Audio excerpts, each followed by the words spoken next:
தமிழக தலைமைச் செயலாளராக இருந்த நா. முருகானந்தம் அதிரடியாக மாற்றப்பட்டார். ஒருவேளை எல்லாமே சட்டபூர்வமா சரியாகவே நடந்திருந்தால் இப்ப இந்த 4 தொகுதிகள்ல டிஎம்கே கேண்டிடேட்ஸ் வேட்புமனு நிராகரிக்கப்பட்டிருக்கும். 4-0 அப்படிங்கிற அடிப்படையில என்டிஏ முன்னிலை பெற்றிருக்கும். கோடிகளை கொடுத்து நம்ம தமிழ்நாட்டு காங்கிரஸ பையில போட்டுக்கிட்டாங்க. யாரு? ஸ்டாலின் சார். ஆனா உண்மையான காங்கிரஸ் யாரு பக்கம் நிக்குது? நம்ம பக்கம் நிக்குது. விஜய் வீசி இருக்கிற வலையில் காங்கிரஸ் சிக்கியது என்றால் கிடைக்கிற மீனை பிடிக்க போற பயனாளி யாரு அப்படின்னா அதிமுக கூட்டணி. குழப்பம்னா குழப்பத்துடைய உச்சத்தில் திமுக கூட்டணி இருக்கிறது. கோலஹலாஸ் டிவி யூடியூப் சேனல், இது வாய்மையின் எக்காலம்.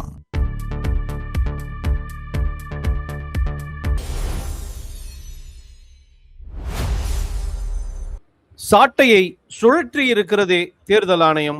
வணக்கம் நண்பர்களே, நீங்கள் சொன்னது போல தேர்தல் ஆணையம் சாட்டையை சுழற்ற தொடங்கிவிட்டது. நேற்று ஏப்ரல் 8ஆம் தேதி பிற்பகலில் திடீர் மாற்றங்கள் நடந்தன. அவை ஆளும் கட்சி தரப்பின் வயிற்றில் புலியை கரைத்திருக்கிறது.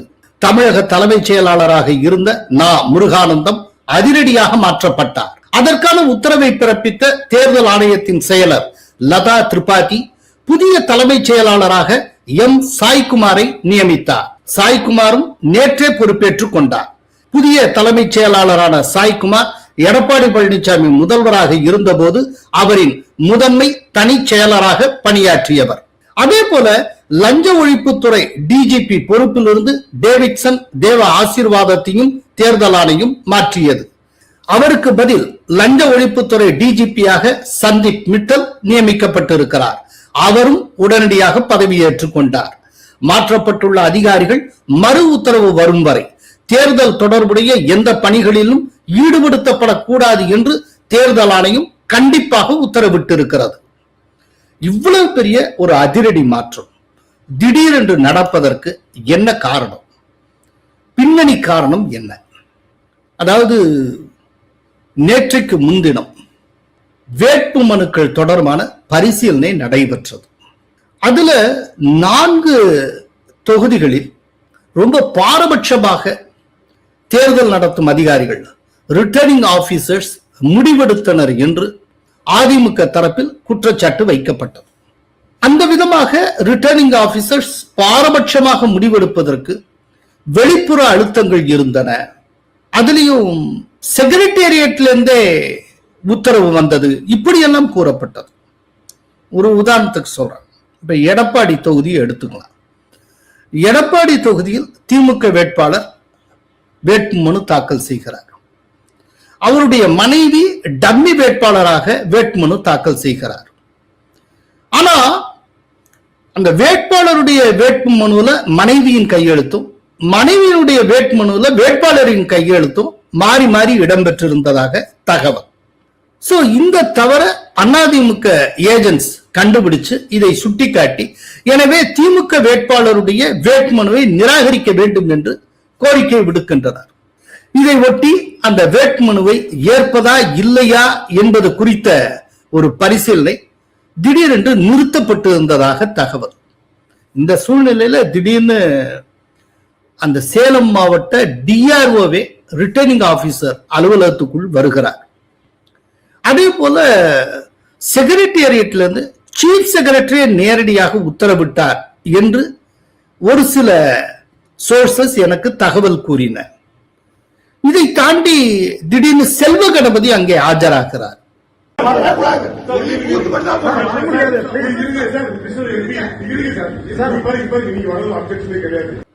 அதுக்கப்புறம் ரிட்டர்னிங் ஆபீசர் தன்னுடைய டிஸ்கிரிஷனரி பவரை யூஸ் பண்ணி டிஎம்கே கேண்டிடேட் வேட்புமனுவை ஏற்றுக்கொண்டதாக அதிமுக தரப்பு கூறுகிறது.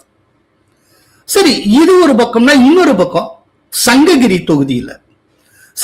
தொகுதியில டிஎம்கே கேண்டிடேட் வேட்புமனு தாக்கல் பண்றார். அதோட நோட்டரி பப்ளிக் கொடுத்திருக்கிற ஒரு சான்றிதழும் இணைக்கப்பட்டிருக்கிறது. ஆனால் அது இஷ்யூ பண்ண நோட்டரி பப்ளிக் தற்போது நோட்டரி பப்ளிக்கே கிடையாது. ஒரு காலத்துல இருந்திருக்கிறார், ஆனா இப்ப அவர் நோட்டரி பப்ளிக் இல்லையா. அப்படிங்கிறப்போ அவருடைய அந்த சான்றிதழ் செல்லாது. அதனால இந்த வேட்புமனுவை நிராகரிக்கணும் அப்படின்னு சொல்லி அதிமுக ஏஜென்ட்ஸ் கோரிக்கை விடுக்கிறாங்க. அதுவும் நிராகரிக்கப்படுகிறது. அதே போல உதயநிதி ஸ்டாலின் தாக்கல் செய்திருந்த வேட்புமனுவுல ஒரு சில பிழைகளை அதிமுக தரப்பு கண்டுபிடிக்கிறது. குறிப்பா அவருடைய கம்பெனி தொடர்பான பல்வேறு தகவல்கள் இடம்பெறவில்லை அப்படின்னு அவங்க சுட்டி காட்டுறாங்க. என்றாலும் உதயநிதி ஸ்டாலினுடைய வேட்புமனு ஏற்கப்படுகிறது. இது போலவே அம்பாசமுத்திரத்திலையும் நடந்ததாக நாம் கேள்விப்படுகிறோம். சோ இது அத்தனையும் நீங்க சம்மிங் அப் பண்ணி பாத்தீங்கன்னா அந்த வேட்புமனு தொடர்பான டாக்குமெண்டேஷன்ல வெறும் எரர்ல பெரிய பெரிய பிளண்டரே நடந்திருக்கு அப்படின்னு அதிமுக தரப்பு சுட்டி காட்டி இருக்கிறது, கூறுகிறது. ஆனால் இந்த எல்லா இடத்திலும் டிஎம்கே வேட்புமனு ஏற்கப்பட்டிருக்கிறது. ஒருவேளை எல்லாமே சட்டபூர்வமா சரியாகவே நடந்திருந்தால் இப்ப இந்த 4 தொகுதிகள்ல, அதாவது எடப்பாடி, சங்ககிரி, அம்பாசமுத்திரம், சேப்பாக், ட்ரிப்ளிகேட், இந்த 4 தொகுதிகள்ல டிஎம்கே கேண்டிடேட்ஸ் வேட்புமனு நிராகரிக்கப்பட்டிருக்கும். அப்படிப்பட்ட சூழ்நிலையில முந்தானேத்தே 4-0 அப்படிங்கிற அடிப்படையில என்டிஏ முன்னிலை பெற்றிருக்கும். இது அதிமுகவினர் தரப்பு முன்வைக்கக்கூடிய தகவல். சோ இதுக்கு செக்ரட்டேரியட்ல இருந்து உத்தரவு வந்தது, வெளிப்புற அழுத்தம் இருந்தது.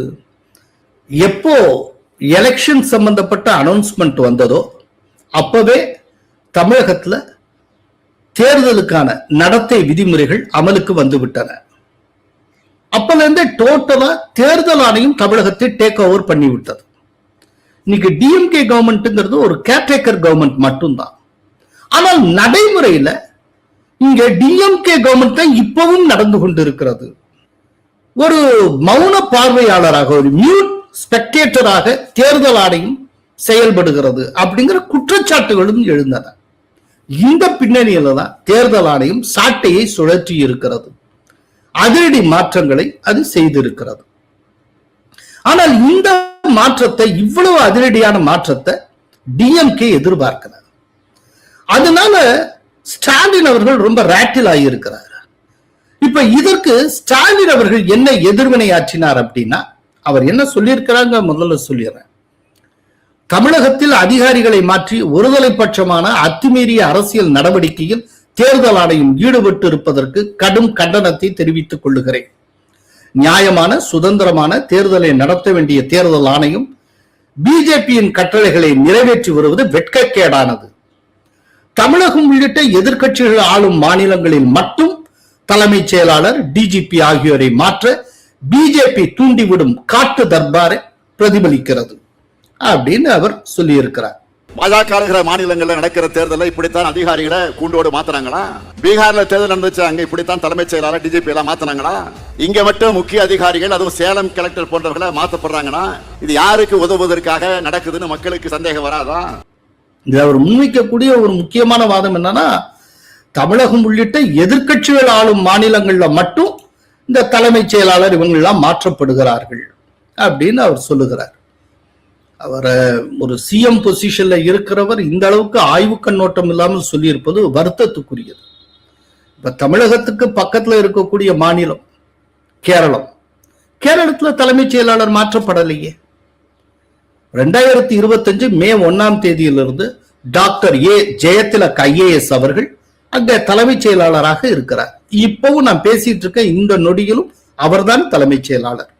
அவர் மாற்றப்படவில்லை. சோ எங்க மாற்றப்படணுமோ அங்க மட்டுமே மாற்றி இருக்கிறார்கள். அந்த மாற்றத்துக்கான தேவை அங்கே ஏற்பட்டு இருக்கிறது. அந்த தேவை தான் நான் இப்ப சில எக்ஸாம்பிள் சொன்னேன். எடப்பாடி, சங்ககிரி, சேப்பாக்கு, அம்பாசமுத்திரம் அப்படிலாம் சொன்னேன். அதனால இங்க ஒருதலை பட்சமா எல்லாம் நடந்து கொண்டிருக்கிறது. இன்னுமே டிஎம்கே ரெஜிம் நடந்துட்டு இருக்கிற மாதிரி ஒரு போக்கு தென்படுகிறது என்கிற காரணங்களால் இந்த மாற்றம் தேர்தல் ஆணையத்துக்கு தேவைப்பட்டிருக்கிறது. இன்னும் சில காணொளிகள் வந்து கொண்டு இருக்கின்றன. அதுல என்ன அப்படின்னா, ஒரு சில பகுதியில கவர்மெண்ட் ஆபீஸுக்குள்ளேயே டிஎம்கே விநியோகம் செய்ய வேண்டிய பரிசு பொருட்கள் பதுக்கி வைக்கப்பட்டிருப்பதாக கூறப்படுகிறது. கன்னியாகுமரியில அந்த மாதிரி பதுக்கி வைக்கப்பட்டிருப்பதாக கூறப்பட்டு அந்த அலுவலகத்தை சுற்றி மக்கள், அந்த ஊர் மக்கள்லாம் திரண்டு கோஷமிடுவதாக ஒரு காணொளி காட்சியை நான் பார்த்தேன். இப்ப இதெல்லாம் உண்மையாக இருந்தால் ரொம்ப ரொம்ப வருத்தத்துக்குரியது. அப்படின்னா இந்த விதமான மாற்றம் கட்டாயம் தேவை. எப்படி ஒரு பார்ட்டி கொடுக்க வேண்டிய ஒரு பரிசு பொருளை அது மக்களுக்கு விநியோகிக்கிறதுக்காகவும் அதை கொடுத்து ஓட்டை விலைக்கு வாங்குவதற்காகவும் ஒரு கட்சி சேர்த்து வைத்திருக்கக்கூடிய பரிசு பொருட்களை எப்படி கவர்மெண்ட் ஆபீஸ்ல வைக்கலாம்? அப்படின்னா இங்க என்ன நடந்து கொண்டு இருக்கிறது? இவ்வளவு நடந்து கொண்டிருக்கிற போது ஒரு தேர்தல் ஆணையம் சும்மா ஒரு மௌனமா அப்படியே பார்த்துட்டு மட்டுமே உட்கார்ந்துட்டு இருக்குமா? தலையாட்டுவதற்கா தேர்தல் ஆணையம்? அப்போ அவங்க சாட்டையை சுழற்றத்தான் செய்வாங்க, சவுக்கை எடுக்கத்தான் செய்வாங்க. இப்ப அதுதான் நடந்திருக்கிறது. இதுக்கு ஏன் ஸ்டாலின் இவ்வளவு பதறணும்? எனக்கு அதுதான் புரியல. அப்படின்னா இந்த விதமாக ஸ்டாலின் ரியாக்ட் பண்ணி இருப்பதே தேர்தல் ஆணையத்தினுடைய சந்தேகத்தை ஊர்ஜிதம் செய்வதாக இருக்கிறது. இதுக்கு மத்தியில எஸ் மணிகண்டன் அப்படிங்கிற அதிமுகவை சார்ந்த ஒருவர், அவர் சூளைமேடு பகுதியை சார்ந்தவர், அவர் ரொம்ப முக்கியமான ஒரு ரெப்ரசன்டேஷன் ஒன்ன தேர்தல் ஆணையத்துக்கு அனுப்பி இருக்கிறார்.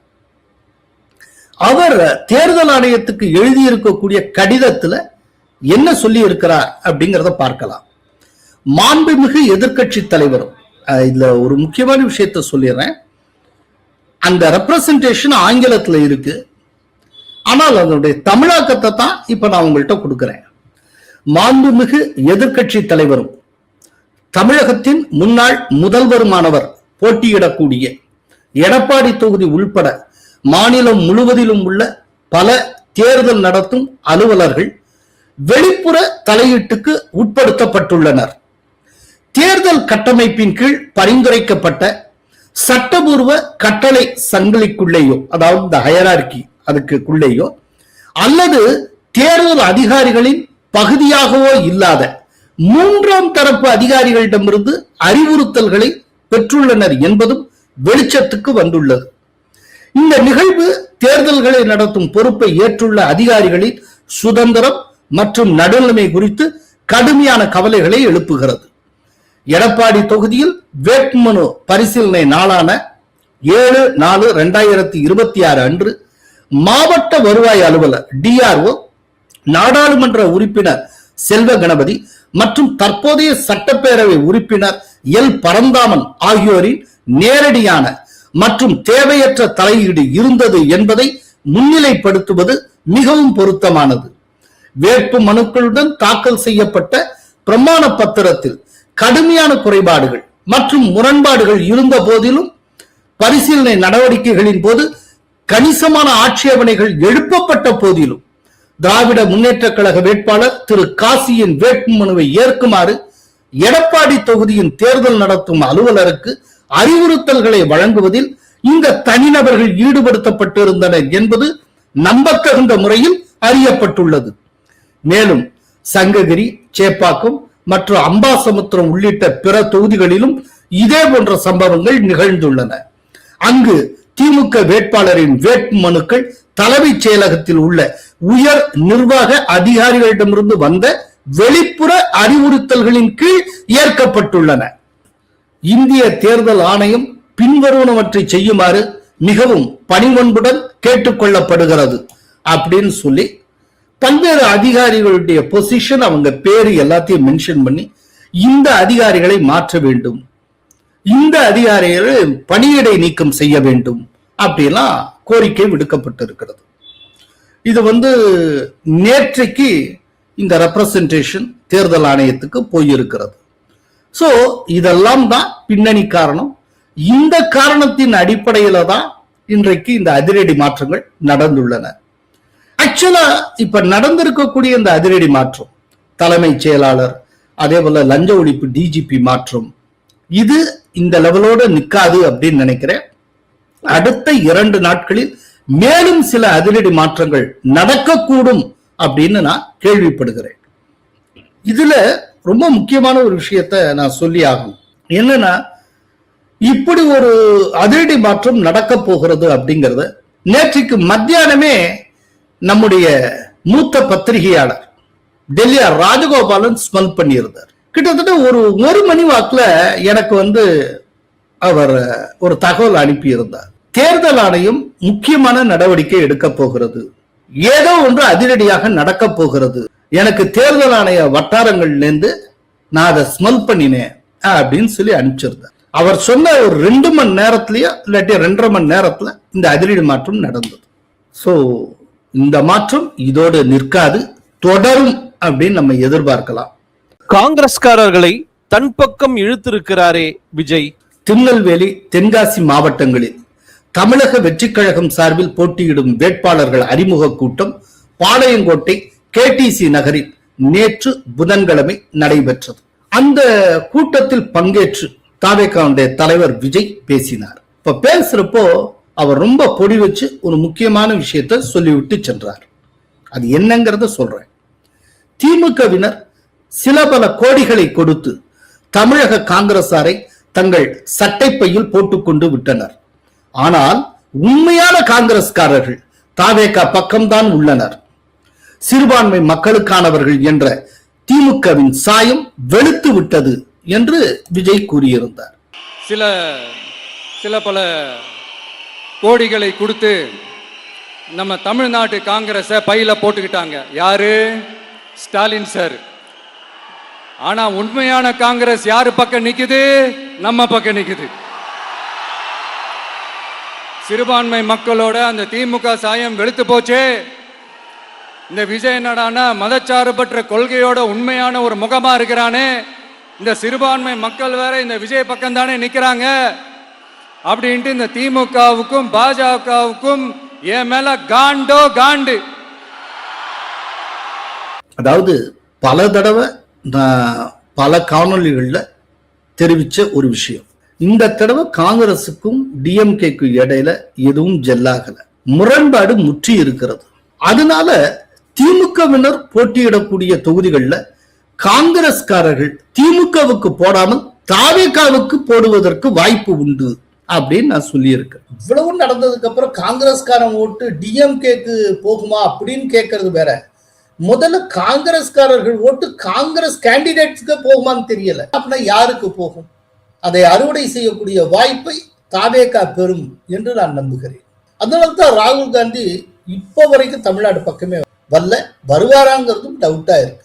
நான் என்ன சொன்னேனோ அதே விஷயத்தை விஜய் அவர்கள் நேரடியாக வெளிப்படையாக செயல்படுத்த தொடங்கி இருக்கிறார். இப்ப விஜய் ஓப்பனாவே சொல்லி இருக்கிறார், உண்மையான காங்கிரஸ்காரங்க எங்க பக்கம் இருப்பாங்க அப்படின்னு. சோ லேசா அவங்களுடைய மைண்ட் செட்டை அசைத்து பார்த்து இருக்கிறார். நீங்க எந்த அளவுக்கு திமுக வெறுக்கிறீங்கன்னு தெரியும், திமுக உங்களை எந்த அளவுக்கு மட்டம் தட்டி இருக்கிறது என்பது தெரியும். அப்படிப்பட்ட சூழ்நிலையில நீங்க நிச்சயமா டிஎம்கேக்கு ஓட்டு போட மாட்டீங்க, உங்க ஓட்டு தாவேகாக்கு தான் என்பதை விஜய் ரொம்ப தெளிவாக சொல்லி இருக்கிறார். இத அவர் சொன்ன இடம் எதுங்கிறத பார்க்கணும். திருநெல்வேலி டிஸ்ட்ரிக்ட்ல சொல்லுகிறார். பொதுவா சவுத்துல காங்கிரஸ்க்கு ஓரளவு செல்வாக்கு உண்டு. தமிழகத்துல இருக்கக்கூடிய மொத்த காங்கிரஸ் ஓட்டுல 50% மேல சவுத்ல மட்டுமே இருக்கும். அதுலயும் குறிப்பா இந்த கன்னியாகுமரி, திருநெல்வேலி, தென்காசி இந்த டிஸ்ட்ரிக்ட்ஸ்ல தான். இன்னொன்னு இந்த டிஸ்ட்ரிக்ட்ஸ்ல கிறிஸ்டியன்ஸுடைய எண்ணிக்கையும் அதிகம். சோ சிறுபான்மை கிறிஸ்தவர்களுடைய வாக்குகளையும் குறிவைத்து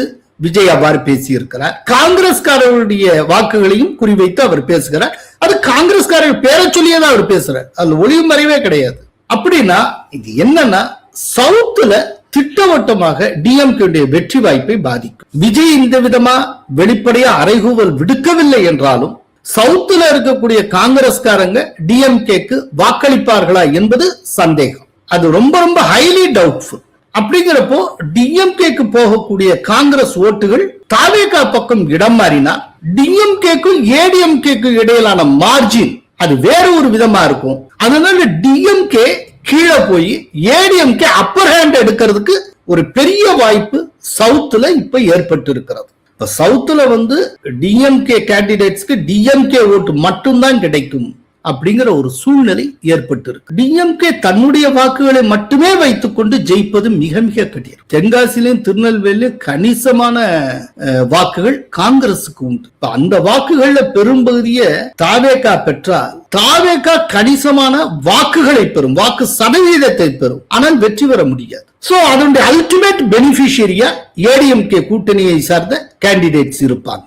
அதனால இப்போ விஜய் வீசி இருக்கிற வலையில் காங்கிரஸ் சிக்கியது என்றால் அந்த மீனை பிடிக்க போறது, கிடைக்கிற மீனை பிடிக்க போற பயனாளி யாரு அப்படின்னா அதிமுக கூட்டணி. நீங்கள் சொல்வதை உறுதி செய்வது போல ராகுல் காந்தி இன்னும் தமிழ்நாட்டுக்கு பிரச்சாரத்துக்கே வரவில்லையே. ராகுல் காந்தி தமிழ்நாட்டுக்கு பிரச்சாரம் செய்வாராங்கிறதே சந்தேகம். அப்படியே செய்தாலும் தன்னுடைய விசுவாசி என்று அவர் யாரை கருதுகிறாரோ அந்த கேண்டிடேட்ஸ் போட்டியிடக்கூடிய தொகுதிக்கு மட்டும் வந்துட்டு போறதுக்கு வாய்ப்பு இருக்கு. மற்றபடி பரவலா ராகுல் காந்தி பிரச்சாரம் செய்ய மாட்டார், செய்வதற்கு வாய்ப்பில்லை அப்படின்னு நான் ஏற்கனவே சொல்லியிருக்கிறேன். ராகுல் காந்தி ஸ்டாலினோட போன்ல கூட பேச, ஒரு நிகழ்ச்சிக்காக குன்னூர் வரை வந்தவர், தமிழ்நாட்டுக்குள்ளேயே வந்தவர், ஸ்டாலினை சந்திக்கிறார். மற்ற ரிட்டர்ன் ஆயிட்டாரு. அநேகமா இந்த தேர்தல் பிரச்சாரத்துக்கு கூட ராகுல் காந்தி வருவாரா இல்லையான்னு தெரியல. ராகுல் காந்தி பிரச்சாரத்துக்கு வருவதே டவுட் தான். அப்படி வந்தால் கூட அவருக்கு பிடித்த ஒரு சில வேட்பாளர்கள் அவங்களுக்காக மட்டும் அவர் பிரச்சாரம் பண்ணிட்டு திரும்பிடுவார்னு நினைக்கிறேன். பக்கத்துல இருக்கிற கேரளத்துல அவர் பிரச்சாரம் செய்கிறார், ஆனா தமிழ்நாட்டுக்கு வர மறுக்கிறார். அப்படின்னா காங்கிரசுக்கு டிஎம்கேக்கு இடையில உறவு நிலை எப்படி இருக்குன்னு பாருங்க. இந்த ரெண்டு கட்சிகளும் எப்படி ஜெல்லா இருக்குங்கிறத பாருங்க. அதாவதுங்க, நம்முடைய சான்றோர்கள் முன்னோர்கள் தீர்க்கதரிசிகள் அவங்க சொல்லி வச்ச ஒரு பழமொழியை பாருங்க, முற்பகல் செய்யின் பிற்பகல் விளையும் அப்படின்னு சொல்லியிருக்காங்க. இதுக்கு முன்னால என்டிஏ பார்த்து டிஎம்கே கிண்டல் அடித்துக் கொண்டிருந்தது, இல்லாட்டி டிஎம்கே சார்புடைய ஊடகவியலாளர்கள் கிண்டல் அடித்துக் கொண்டிருந்தனர். என்ன சொல்லுவாங்க, எப்படிங்க ஏடிஎம்கேக்கும் பிஜேபி இடையில ஜெல் ஆகுமா, ரெண்டு பேரும் ஒன்னா சேர்ந்தாலும் ஒட்டுமா?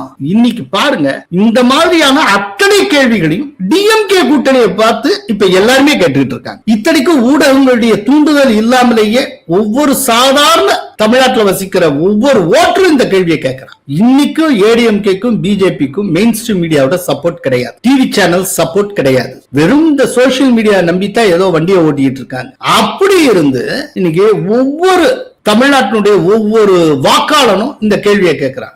சார் இவ்வளவு அடிச்சுக்கிறாங்க, இனிமேல் இவங்க ஒரே கூட்டணியா இருந்தாலும் ஓட்டு போடுவாங்களா சார்? காங்கிரஸ்காரன் டிஎம்கேக்கு ஓட்டு போடுவானா, டிஎம்கே காரன் காங்கிரஸ்க்கு ஓட்டு போடுவானா? இந்த கேள்வி கேட்கிறாங்க. அதே போலத்தான் விடுதலை சிறுத்தைகள் திமுகவுக்கு ஓட்டு போடுமா, திமுகவினர் விடுதலை சிறுத்தைகளுக்கு ஓட்டு போடுவாங்க, அந்த ஒரு கேள்வி நார்த் தமிழ்நாட்டுல.